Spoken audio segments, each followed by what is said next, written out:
Assalamualaikum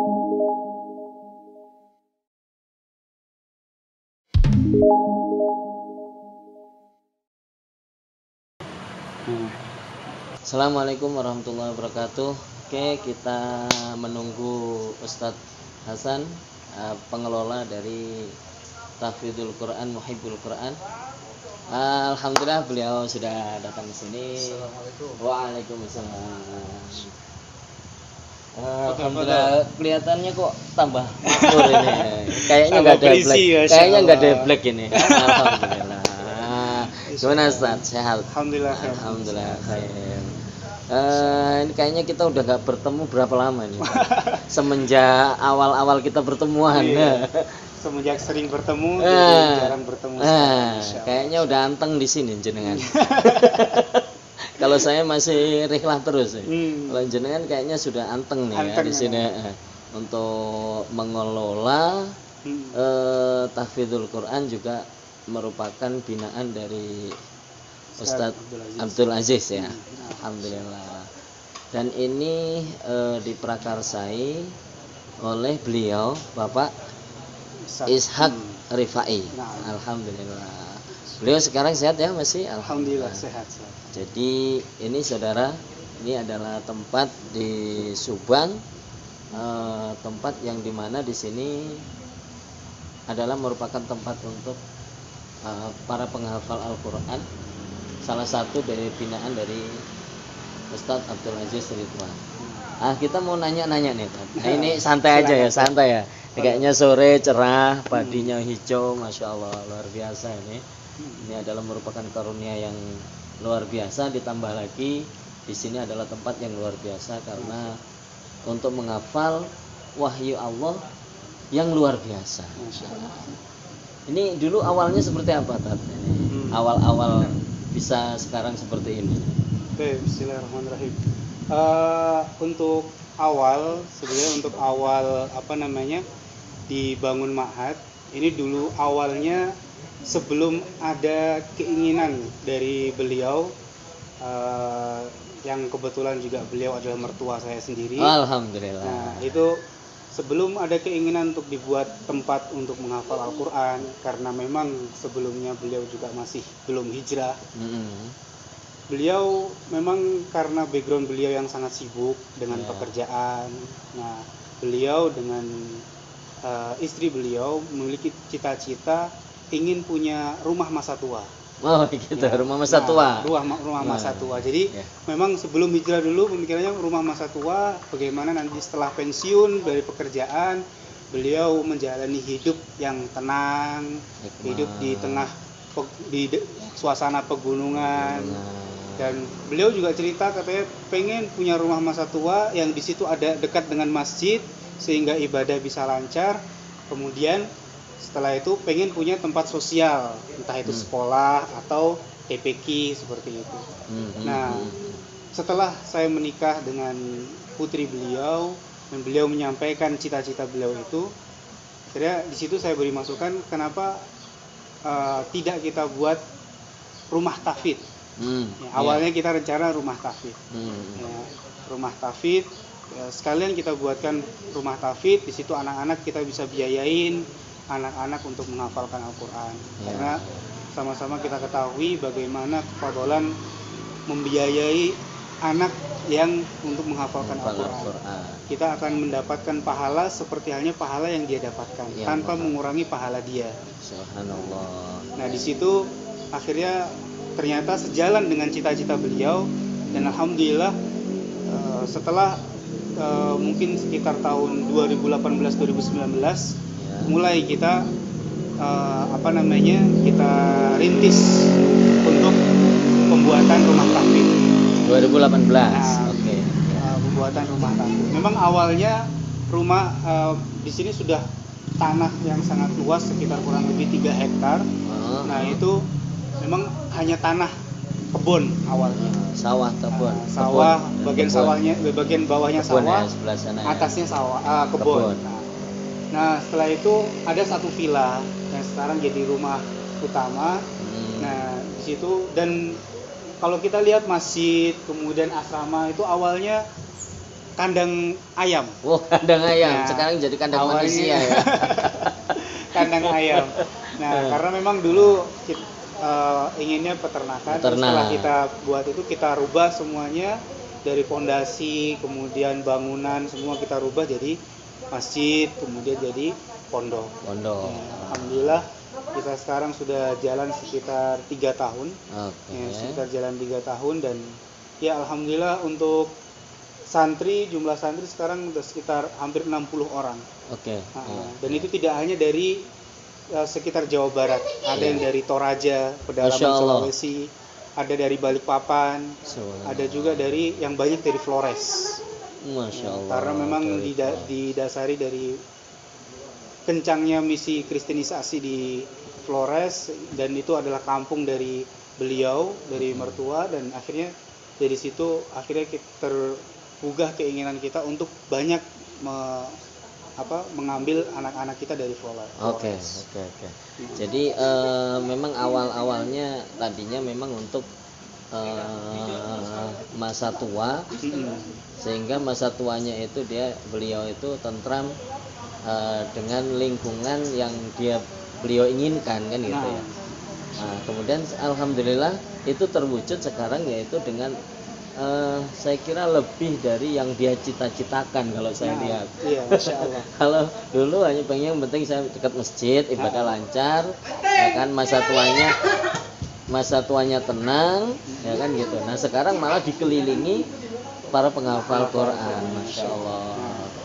Masya Allah. Jadi sekarang ini ada berapa bangunan, Ustaz? Jadi kan kalau yang sebelah sini masjid. Ini yang kita tempatin ini saung. Saung. Di bawahnya ada tempat pengisian air minum. Oh. Air minum untuk pondok dan untuk juga produksi. Untuk produksi dipasarkan untuk membantu menunjang operasional pondok. Jadi termasuk di sini di bawah ini adalah pabrik aqua nih. Bukan aqua ya, air minum. Dan mungkin katanya lebih segar daripada yang dijual-jual pada umumnya itu. Iya, insyaallah. Alhamdulillah. Berarti ini bawahnya untuk produksi. Kemudian yang di sebelah situ, Ustaz, yang depan masjid. Nah, itu ada asrama untuk ikhwan, untuk laki-laki. Untuk ikhwan. Dan ada ruang tamu plus perpustakaannya juga. Perpustakaan, ruang tamu, kemudian ikhwan. Ikhwan di situ itu ada berapa ruang, Ustaz? Kurang lebih ada, kalau total ruangnya ada 4 ruang. 4 ruang. Jadi 2 ruang kamar, 1 ruang aula, kemudian satunya ruang musyrif atau kamar tamu. Alhamdulillah. Ini apa ini? Kurang afdol kalau nggak ngopi. Subhanallah. Ini alhamdulillah kopi asli Cibesi juga asli. Alhamdulillah. Kopi sekitar sini. Jadi, ini madhabnya belum berubah ya. Yang ngopi yang ngaji. Iya, ngopi ngaji. Masyaallah. Saudara, ini yang ngopi yang ngaji. Ini gula merah aren ya. Nah, insya Allah lebih sehat daripada gula putih. Alhamdulillah. Tapi jenengan boten pakai gula. Tidak pakai gula. Saya juga kadang pakai, kadang tidak. Jadi sore yang begini bisa boleh kita ngopi. coba ya. Betul, silakan. Bismillah.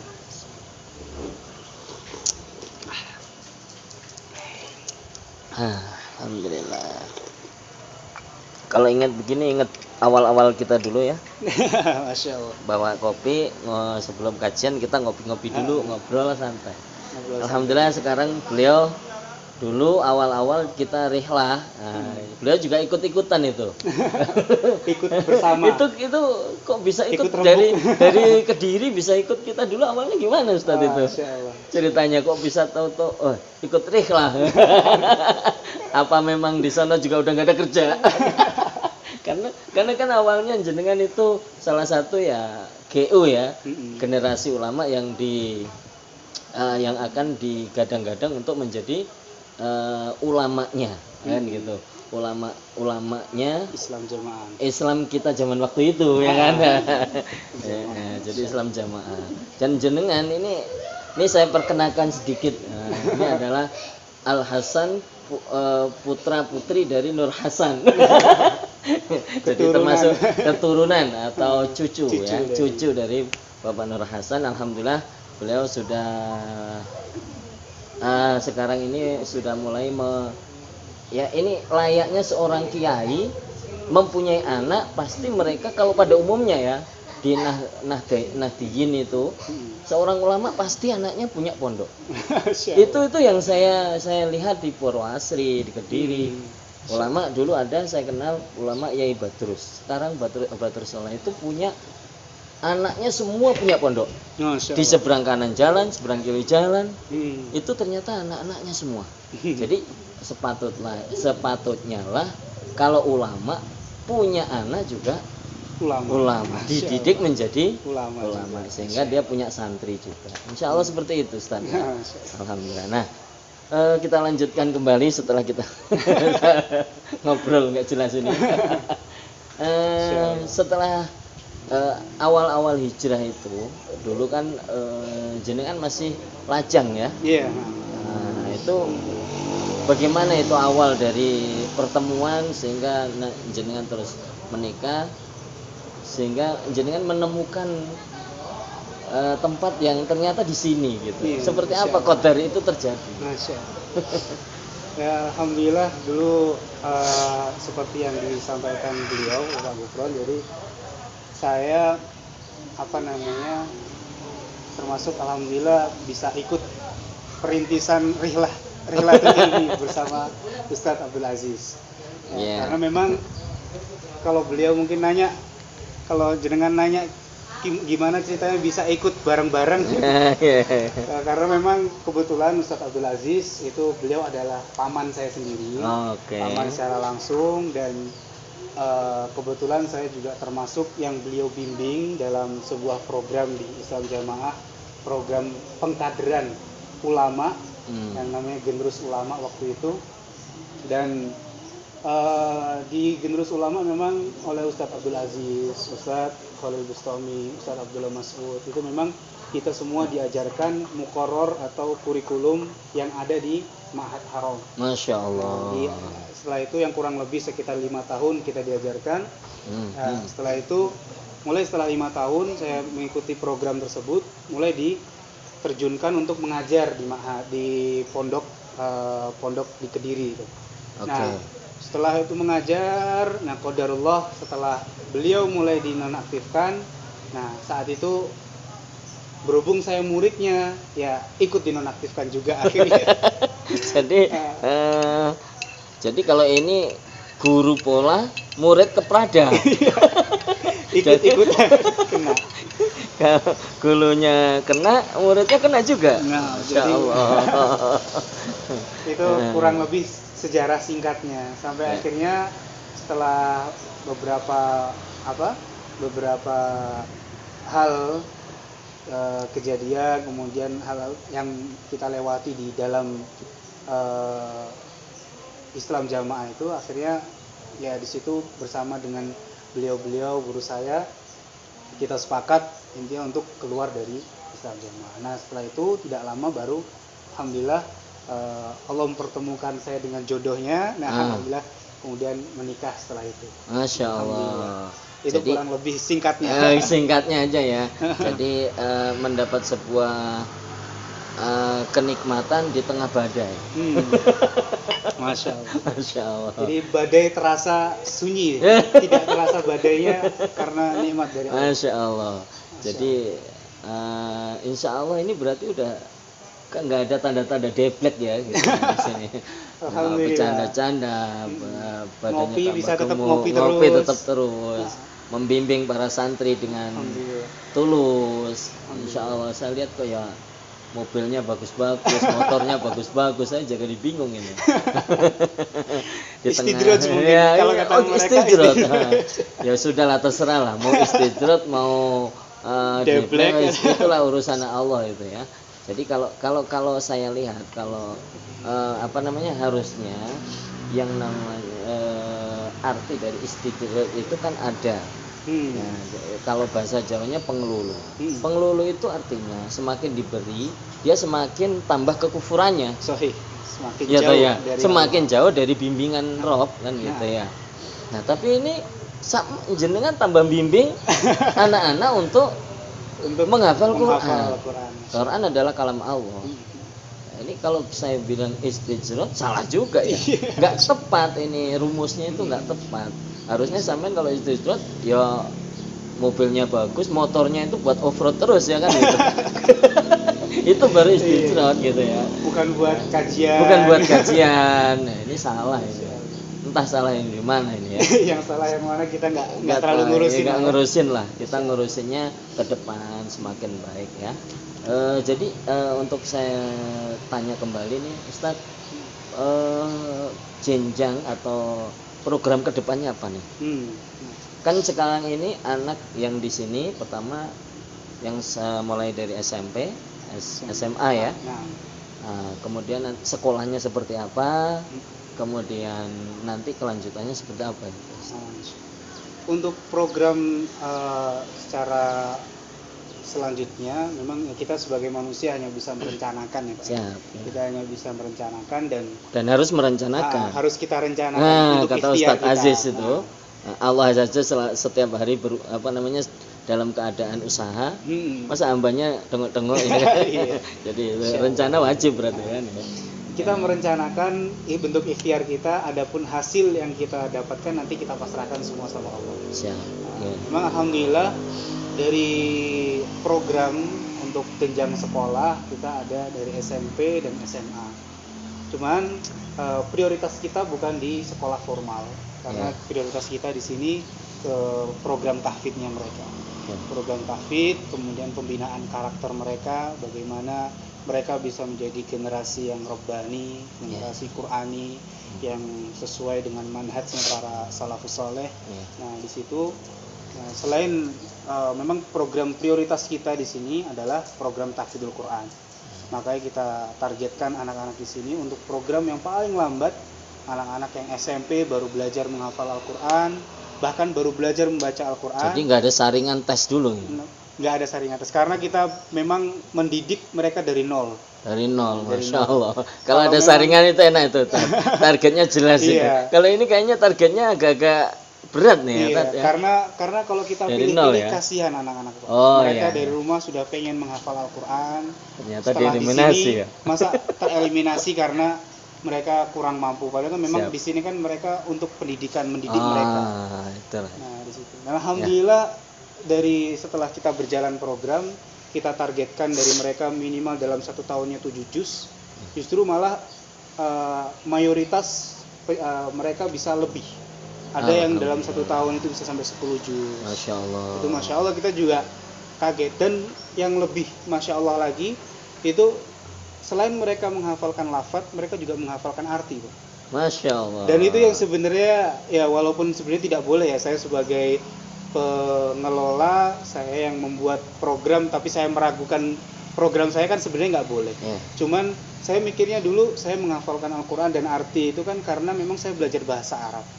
Nah di sini mereka belum punya basic bahasa Arab. Awalnya saya pesimis ya, pesimis. Tapi setelah saya coba, Bismillah. Saya coba, ternyata setelah jalan 2 bulan, 3 bulan, setiap ikhtibar, jadi di sini setiap bulan ada ikhtibar, ada ujian. Saya tes keterangan atau terjemah dari Al-Quran yang mereka hafal, ternyata mereka bisa. Dan Masya Allah itu sesuai dengan dengan lafaz yang mereka bacakan. Nah, jadi program yang awalnya saya sendiri pesimis, bisa nggak ya mereka itu, ternyata Masya Allah mereka ketika kita percaya dan kita usahakan, ternyata Allah permudah semua. Masya Allah. Dan mereka menghafalkan sekarang tidak hanya dengan lafaz tapi juga arti. Dan setiap subuh pun kita berikan bagaimana caranya mereka bisa memahami sesuai dengan pemahaman para ulama tafsir seperti apa. Jadi kita bacakan tafsir-tafsirnya. Tafsir. Jadi ada acuan, ada istilahnya ada tracknya lah ya. Jadi nggak bisa menyimpang dari track yang sudah ditentukan kan gitu. Benar. Jadi Al-Quran itu karena pemahamannya itu adanya di Rasulullah, sahabat, tabi'in kan gitu ya. Nah kalau kita mengartikan sendiri tuh seperti itu apa itu Ustaz namanya? Itu kalau kita dengan sengaja itu hukumnya bisa sampai kafir, Pak. Masya Iftira Allah. ala Allah, kan? Membuat Iftira. sesuatu yang baru, membuat dusta atas nama Allah. Masya Allah, subhanallah. Makanya yang kita harapkan minimal dari anak-anak itu, awal memang saya tidak langsung mewajibkan mereka untuk hafal artinya juga. Ya. Tapi dari yang satu halaman, contohnya mereka setorkan satu halaman, minimal ada satu ayat atau dua ayat yang mereka tahu artinya. Tujuannya apa? Biar mereka terbuka untuk menghafalkan, untuk memahami artinya juga. Nah, di situ alhamdulillah ternyata ya atas izin Allah semuanya bisa itu. Dan yang kita khawatirkan seperti yang Anda sampaikan tadi, kalau dia hanya menghafalkan, khawatirnya Al-Quran itu nggak sampai ke hati. Iya. Jadi khawatirnya hanya sebatas lafaz yang mereka itu kan, sebatas bacaan Al-Quran yang bisa mereka lafadzkan itu saja yang kita khawatirkan. Oke. Tapi memang semua tolib kalau kita melihat mulai dari zaman Rasulullah pun, Anas bin Malik pun yang dilihat juga yang awal dia harus dikerjakan yang menghafal Quran kan. Dan sekaligus beliau mulai zaman dengan Rasulullah kan seperti itu. Jadi Al-Quran itu ya seiring dengan tafsirnya kan seperti itu. Nah, oleh karena itu mungkin ya kemungkinan ini nanti kedepannya ya Ustaz ya, setelah mereka lulus di sini berarti ada yang lulus SMA. Nah, setelah lulus SMA itu mungkin ada jenjang atau memang cukup dihafalan aja Ustaz? Insya Allah kita mungkin kita arahkan, Pak ya. Kita arahkan untuk yang mungkin belum selesai menghafal Al-Qur'annya, kita arahkan untuk menyelesaikan. Karena seperti yang antum sampaikan tadi bahwa tracknya para salaf kan sebelum mereka mempelajari beberapa ilmu itu hafal Al-Qur'an terlebih dahulu. Makanya kan para ulama menjelaskan Al-Qur'an itu miftahul ilm, kunci dari ilmu. Nah, dari situ kalau memang mereka sudah menghafal, sudah selesai dalam menghafal Al-Quran, akan kita arahkan. Kalau memang masih memungkinkan untuk belajar kuliah, nah alhamdulillah kita juga sudah mencarikan termasuk beasiswa atau mungkin jalur-jalur ke beberapa tempat kuliah seperti di STDI, kemudian di Ma'had Ali, di Ali bin Abi Thalib di Surabaya, gitu. Dan mungkin beberapa kalau memang ada yang kita memiliki rezeki lebih dan keuangan lebih dari yayasan, insya Allah akan kita biayain untuk kuliah sehingga nanti akan jadi kader di sini. Subhanallah. Insya Allah seperti itu. Masya Allah. Nah, sekarang yang saya ingin tanyakan ini untuk faktor pembiayaannya ini Ustaz. Ini kan berapa tadi siswanya 60 ya? 60 40 siswi 20-nya yang laki-laki siswa. Nah, ini apa mereka semuanya subsidi? Apa semuanya ada untuk pembayarannya Ustaz? Untuk 60 anak itu memang dari segi pembiayaan ada yang full beasiswa. Nah, kalau full beasiswa ini mereka sama sekali tidak bayar, tidak ada pembayaran apapun, bahkan setiap bulan itu kadang kita kasih uang jajan. Masya Allah. Kita kasih uang jajan, kemudian suplemen kita cukupin semua. Masya Allah. Ini rata-rata dari anak-anak yang yang lulus seleksi untuk program 300 hari, program 1 tahun, mereka selesai menghafal Al-Quran. Khusus itu ya? Khusus itu. Memang ada beberapa yang lain, itu beberapa anak yang kita ambil dari pedalaman Flores.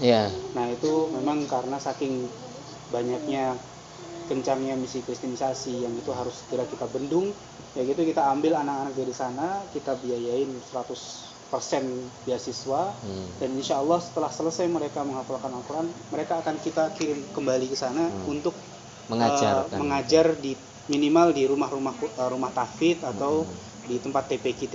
Masya Allah, sungguh mulia sekali ini. Insya Allah itu perjuangan ini. Harapan kita seperti itu. Nah, pembiayaan itu dari mana sumbernya? Sumbernya, yang tadi ada yang selain yang full beasiswa, ada yang istilahnya beasiswa subsidi. Nah, kalau beasiswa subsidi ini antara pembiayaan normal dan biaya makan di antara itu kira-kira mampunya berapa. Ya, mampunya berapa, nah, nanti silahkan bisa sesuai dengan kemampuan. Apalagi dengan keadaan pandemi sekarang ini kan banyak ekonomi yang tidak stabil. Jadi kita tidak mau memberatkan wali murid, jangan sampai anak dari rumah udah pengen menghafal Al-Quran, tapi karena biaya akhirnya terpaksa tidak bisa menghafalkan Al-Quran. Nah, itu yang kita pikirkan. Jadi kita berikan beasiswa subsidi dan kita tidak selalu memberatkan dari sisi persyaratan. Cukup komitmen. Untuk beasiswa subsidi itu cukup komitmen, karena untuk komitmen itu pokoknya menyelesaikan program. Nah, selama dia menyelesaikan program, dia bisa menikmati subsidi itu. Tapi kalau di tengah jalan dia tidak menyelesaikan, maka konsekuensinya harus mengembalikan subsidi yang dia dapatkan. Kayak ingat saya, Ustaz, pernah dulu begitu ya. Iya. Cuman ini karena memang sebenarnya full ya, karena beasiswa. Ini karena memang untuk komitmen orang-orang itu, jadi supaya lebih komitmen di dalam membiayai, dalam mengikuti program. Dan karena ini ada yang membiayai gitu, jangan sampai para donatur, para muslimin yang sudah membiayai, ternyata anak yang kita biayain dia tidak amanat, atau mungkin sebenarnya ada yang lebih berhak untuk mendapatkan pembiayaan tersebut. Nah, itu yang kita pikirkan. Jangan sampai kita udah pilih dia, ternyata dia menyia-nyiakan kesempatan itu, padahal di luar sana ada yang lebih berhak dan lebih membutuhkan. Nah, itu yang kita pikirkan. Nah, ada juga yang biaya full. Cuman kalau dari persentase bisa dibilang untuk yang full beasiswa dan biaya subsidi itu kurang lebih 90%. Yang 90%. Jadi 10% ya. Yang 10% biaya normal. Nah, yang 90 ini dari mana ya? Kalau kira kan nggak mungut isrun kan tadi. Kalau ada isrun sih enak ya nggak. Cuman ini nggak pakai gitu loh, nggak pakai. Ini pakai apa ini? Jadinya ya udahlah, kita serahkan pada yang punya Quran aja. Ya. Pada yang punya bumi, yang punya segala-galanya, yang punya rezeki, segala-galanya. Jadi masa iya Qurannya dibaca, Qurannya dihafal, masa iya, ya kan gitu aja dah. Quran kan bentuk dari semua yang Allah inginkan kan ada di situ. Ya. Insya Allah ya, Allah akan menuntaskannya lah. Insya Allah seperti itu. Semoga Allah permudah semua. Amin. Jadi ya itulah saudara. Jadi kita sekali lagi di sini kita bincang santai, tidak ingin membuat ya seperti apa, tapi ingin melihat setelah hijrah beberapa kawan ini ternyata ya alhamdulillah gitu ya, ada yang punya pondok, ada yang punya usaha baru dan lain sebagainya. Dan ini bukan ingin ini loh saya enggak, tapi ini semata-mata nikmat Allah. Ini adalah ridhonya Allah yang telah diberikan kepada kita untuk dijadikan amanah. Kita pun juga ingin berjuang untuk mencapai ridhonya Allah kan gitu Ustaz. Oke, jadi kalau selama dulu Ustadz itu belajar di pondok dalam bimbingan itu selama kurun waktu berapa tahun dan apa saja dulu yang udah yang dicapai? Masya Allah. Kitab-kitab apa kira-kira? Karena kita dulu kan nggak boleh kitab yang lain selain Kutubus Sittah dan himpunan, itu ya. Tapi saya nggak tahu nih di GU ini ternyata diam-diam diajarkan apa bagaimana? Apa sudah menjawab seperti apa itu Ustaz? Sedikit inilah. Jadi memang kita mungkin bicarakan dari awal dibentuknya program GU. Jadi memang kalau saya ngobrol dengan Ustadz Khalil, Ustadz Abdul Aziz, kemudian Ustadz Abdul Masud, memang beliau merasa bahwa dengan adanya beliau bertiga untuk merubah sebuah komunitas yang sangat besar itu sangat susah, kata beliau. Beliau butuh orang-orang, kader-kader yang membantu beliau. Awalnya didasari itu. Nah, akhirnya beliau minta pada keimamannya untuk dikumpulkan anak-anak muda, anak muda untuk digembleng bahasanya. Nah, setelah terkumpul dari berbagai daerah yang anak-anak yang dinilai unggul dalam segi akhlak, unggul dari segi kemampuan agama, itu semua dikumpulkan. Nah, Setelah dikumpulkan, terkumpullah sekitar 150 sampai 200 orang waktu itu. Masya Allah. Tepatnya saya dilupakan berapa. Nah, setelah itu ada beberapa kali seleksi. Ya, ada beberapa kali tahapan seleksi. Nah, memang setelah beberapa tahapan seleksi akhirnya sampai terseleksi, tersaring sekitar 40 orang gitu. Sekitar 40 orang, dan itu dari peres ada, itu ya.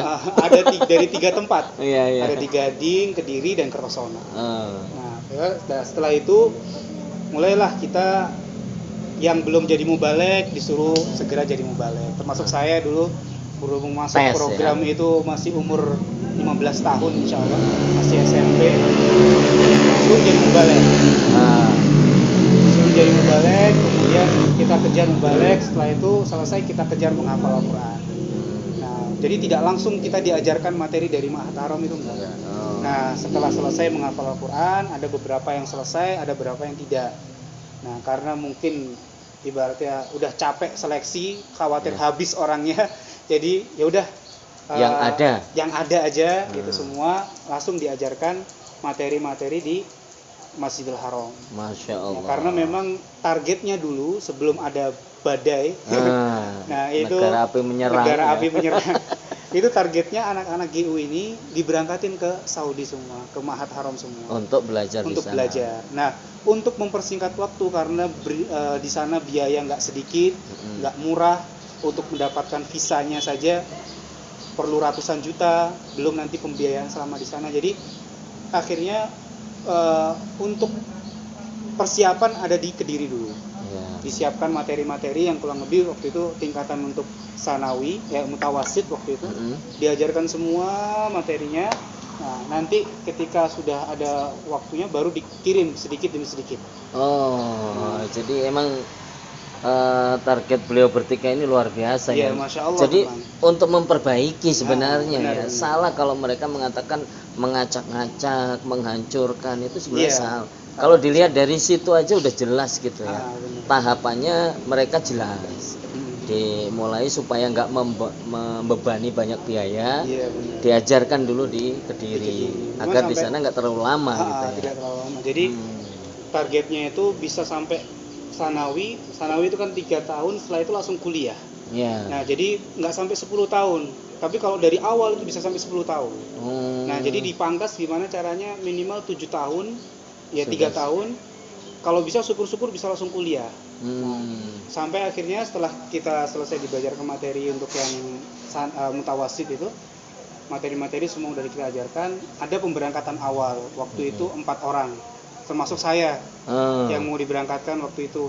Ada Akhi Roshid, Adnan, kemudian Akif sama saya.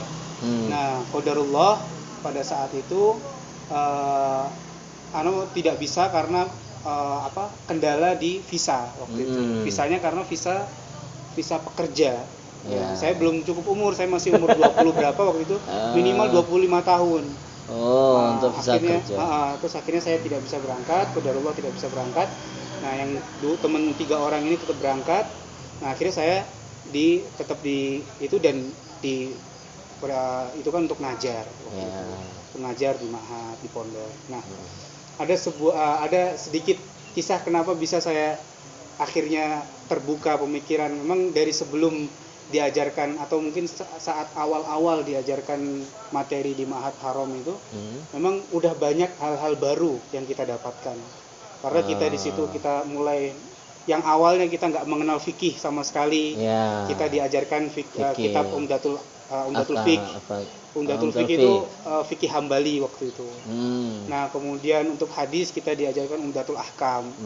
Kumpulan dari hadis-hadis Bukhari dan Muslim, hadis sahih semuanya. Nah, kemudian juga kitab Tauhid, kemudian kitab-kitab akidah yang lainnya. Semua materi di Ma'had Haram diajarkan ke kita. Alhamdulillah. Itu memang membuka ya. Membuka sebagian anak yang bisa mengikuti pelajaran. Nah, ini ada tanda kutip ini. Sebagian anak yang bisa mengikuti pelajaran. Memang kan setiap manusia tidak sama semuanya ya dalam hal kecerdasan maupun kemampuan untuk menyerap ilmu ya. Sahih. Nah, berarti disitulah jenengan justru bertambahnya ilmu justru banyak pertanyaan Ya, kan gitu. benar. Itu udah sesuai sebenarnya ya. Jadi kalau S1 dia menghadapi ujiannya ya S1 kan gitu Iya, ya. benar. Begitu naik dia S2 dia punya sendiri ujiannya S2 kan gitu. Nah kalau dari SMA ya ujiannya di SMA. Nah begitu menyadari banyak hal yang sampean dapat emang baru gitu. Iya, benar. Dan sampean juga generasi unggul ya. Unggul artinya dari kecil juga udah Di dalam. bukan hanya di dalam ya. Justru didikan langsung gitu ya. Ring 1. Ring 1. Meninggalkan semua kenyamanan. Iya, benar. Ini kok bisa berani seperti itu kenapa Ustaz? Ini kan kalau ring 1 itu istilahnya kowe njaluk apa itu lho tak kei manuto tapi kan itu. Iya, benar. Nah, ini kok berani.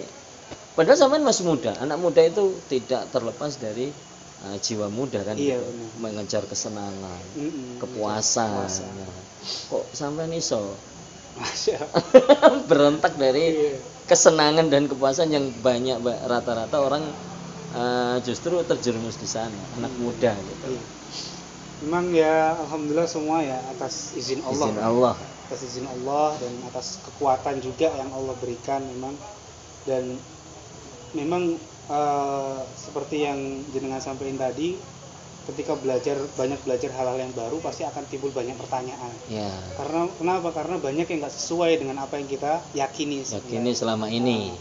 Dulu memang termasuk ini yang mendasari saya hijrah juga dan mempunyai pemikiran yang berseberangan dengan Islam Jamaah itu. Walaupun ibaratnya memang saya dari keluarga keimaman, bahkan yang di pengkaderan itu satu-satunya dari keluarga keimaman yang lulus cuman saya.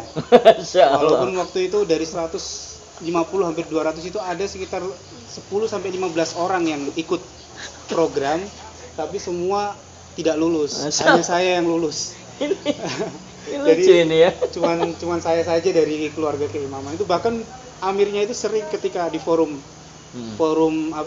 keluarga besar itu menyampaikan kekecewaan, kegelisahan, kekecewaan. Kenapa ini kan program yang saya buat, yang saya bentuk untuk jadi ulamanya Jamaah.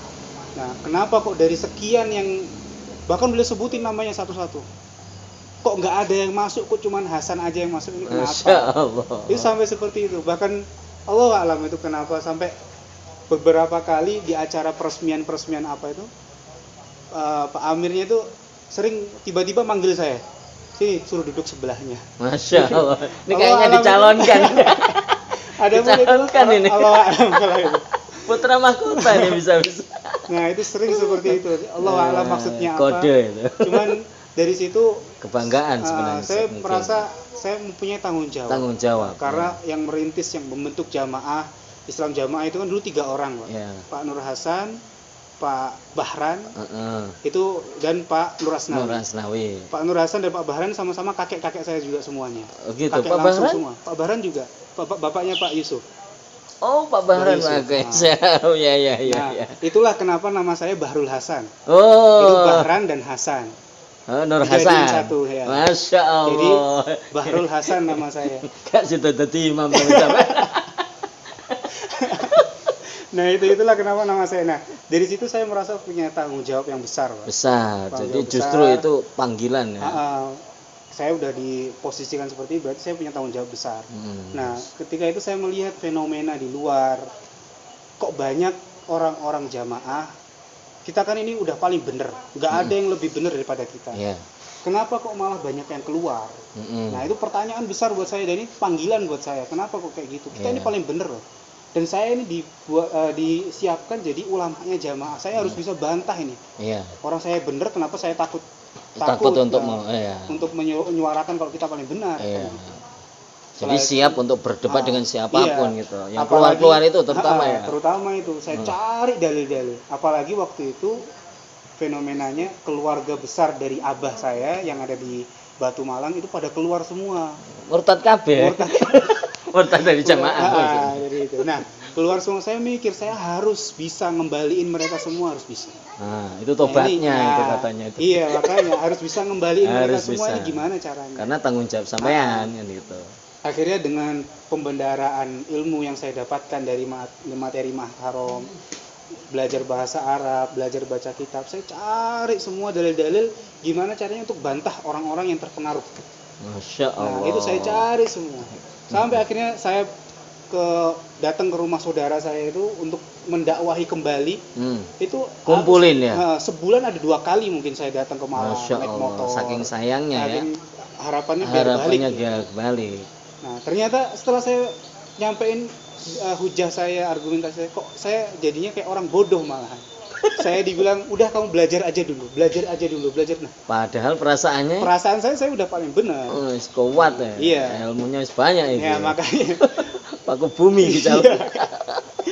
Nah, setelah saya pelajari, ternyata, dan saya sempat debat dengan teman saya yang berbeda pendapat dengan saya yang ada di GU itu.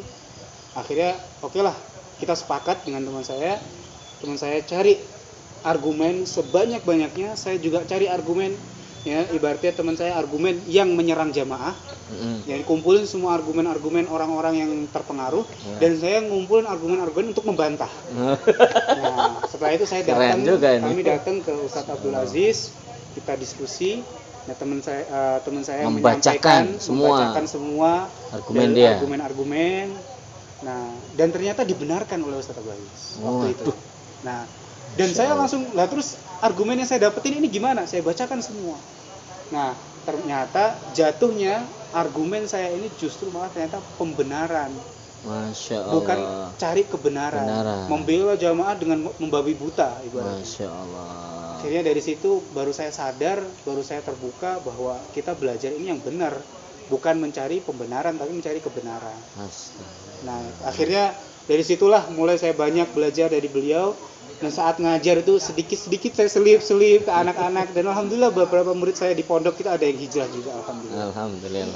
Tapi ya setelah itu mulai tercium bau-bau beda pemahaman. Akhirnya pagi hari beliau ustadz kita di nonaktif, besoknya saya juga nggak boleh ngajar. Masya Allah. Ya ala kulli hal, insya Allah ini jalannya para orang-orang soleh, para ulama yang, dan itulah kenapa saya, kalau Pak Gufron tadi nanya, bisa meninggalkan kenyamanan seperti itu, ya saya merasa ini jalannya orang-orang pilihan gitu. Dan saya harus lebih bangga, mereka saja di jalannya orang-orang yang berfoya-foya penuh dengan kenikmatan dunia, mereka bangga. Nah, masa kita berada di jalannya orang-orang pilihan, orang-orang soleh, masa kita nggak bangga dengan dipersekusi, dengan dijelek-jelekan? Ini kan memang jalannya para nabi, para sahabat, kan seperti itu jalannya. Insya Allah itulah yang alhamdulillah menguatkan saya secara pribadi. Walaupun sempat ditawarkan beberapa fasilitas-fasilitas Masya Allah itu, jadi ya alhamdulillah Allah masih berikan keistiqomahan. Jadi istilahnya kowe njaluk apa ae wis ta. Njaluk apa kowe? Mau naik kendaraan yang CC tinggi. Terus tinggal milih nang Surabaya kono. Iya, Masya Allah. Jadi ya seperti itulah saudara. Jadi kalau kita ingat kembali memori kita kepada junjungan Rasulullah SAW.